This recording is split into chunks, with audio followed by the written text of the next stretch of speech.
Today's Q&A session is all about email and specifically building your email list. And it comes from viewer Tasha. And Tasha writes in and says, "Hi Kim, I really need some help building my email list. I cannot seem to get anyone to opt into my list. I feel like I've done everything correctly in that I have an opt-in form on my website, great.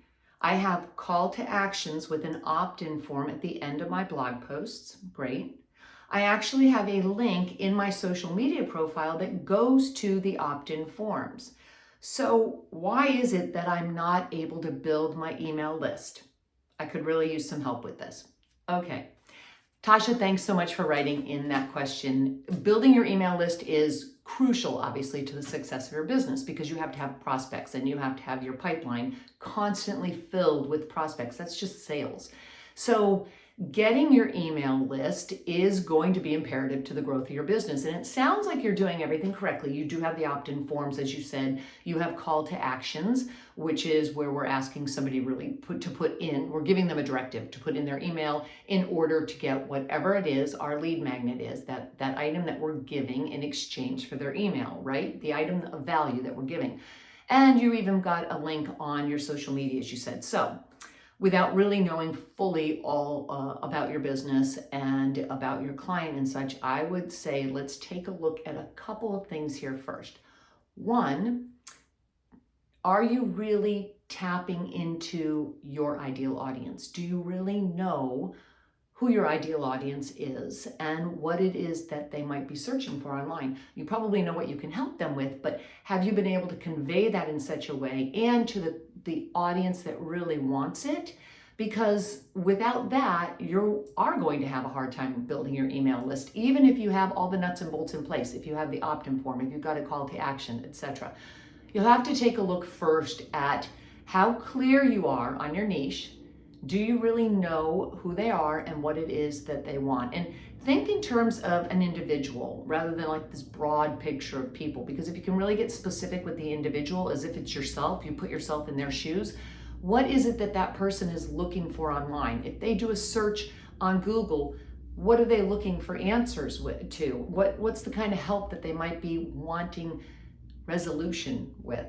What are some of the problems that they're struggling with? So start thinking in those terms and then start identifying this individual. In other words, if you are a life coach, are you a life coach for the general masses? Probably.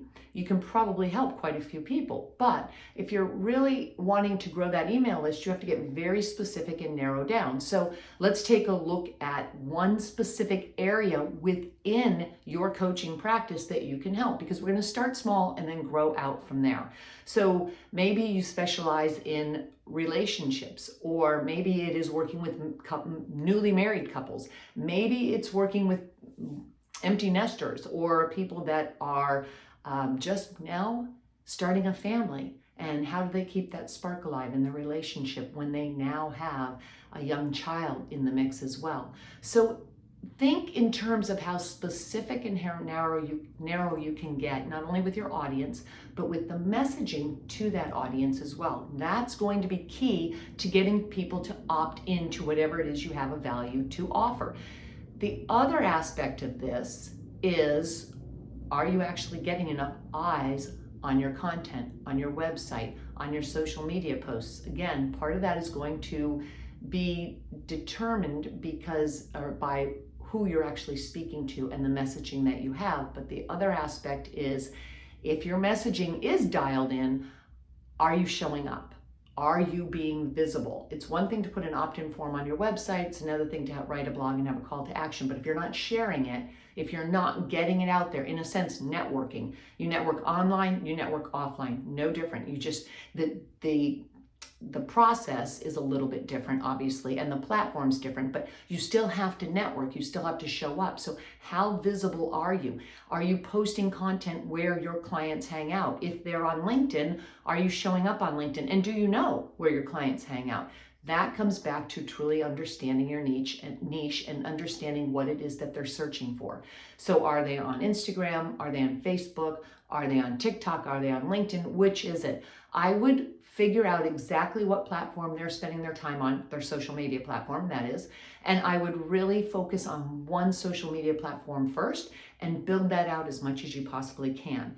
Now, the other part of this is, do you know what they want? There's a very simple way to find out what it is that your clients are looking for, and that is to simply ask. So you can go, even if you don't have your own Facebook group or you don't have your own LinkedIn group, there are groups on LinkedIn as well, and a lot of people overlook that. So if your audience is on LinkedIn, look at the groups that are on LinkedIn and join the groups, just like you would on Facebook.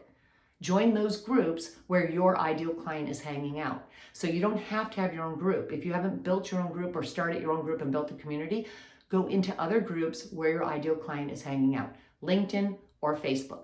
And then you want to post in there questions. Simply ask a question. And it could be, what's the biggest struggle you're having with your children, with your teenager? What's the biggest struggle you're having in communicating with your spouse? What is the biggest struggle you're having in growing your business? Where do you seem to have the most issues and what's causing you the most frustration, right? And also, when you do post a question, I would make it stand out. In Facebook, you can easily do this by going into where you're going to post, and you'll see these 3 little dots in there. Click on the dots, and all these different colors pop up. You can click on a color, and automatically it gives you a background color, bright, bold background color, so it allows your content to stand out. You can also go into Canva, C-A-N-V-A, and you can easily create a social media post. They have all sorts of templates for that. And just pick something that's going to be bright, bold, that's going to stand out, or even on brand with whatever your color scheme is, if you have one right now. But make sure that if you're asking the question, have it so it does stand out. And then how do you work that? Well, you can't really just say, here's my link and to my opt-in form. So what you're going to do is when people start to answer those questions in those groups, then you can simply make certain that you are replying back to them, thanking them for answering the question, and then asking them if you can send them some of the information or some help or your guide or whatever it is that you have to offer.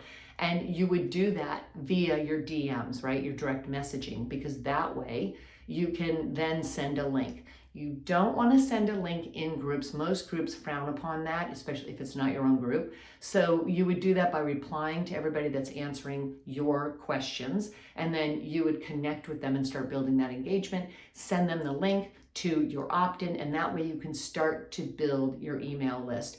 The other idea about this, and something that I think works really well, is to have them invite somebody else that they know might be able to use this information.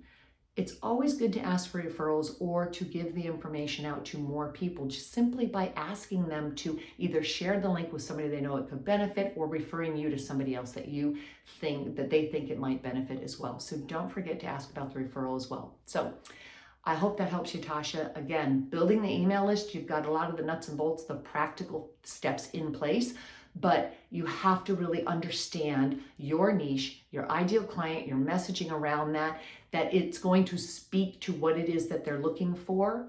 And a great way to do that, of course, is to simply ask. So again, thank you so much for sending that question in. A lot of people struggle with building the email list. And as I said earlier, it is absolutely crucial to business success. I don't care if you have an offline business or an online business.